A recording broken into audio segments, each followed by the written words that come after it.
இருக்கிறியா? ஆஷா, கைலாயநாதனுக்கே துண்டு செய்ய அர்ப்பணித்துக் கொண்ட எனக்கு காசு எது, வீடு எது, வாசல் எது? காசு இல்லையா? அப்படின்னா பக்கத்துல எங்கேயாவது ஓடையில பச்சை தண்ணி ஓடும், தெரிஞ்சிருச்சு போய் குடி, தாக தீந்து. என்னால் எழுந்து நடக்க கூட முடியவில்லையே அம்மா. நடக்க முடியலையா?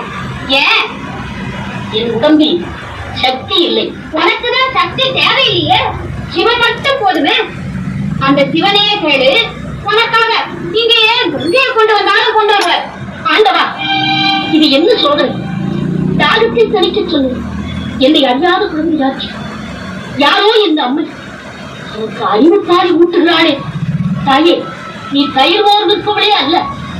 இந்த தரணியை காக்கும் அந்த தயாவரனுக்கு சமமான தகுதி உனக்கும் இருக்க வேண்டும். யாருமா நீ? அதை சொல்லிவிடு.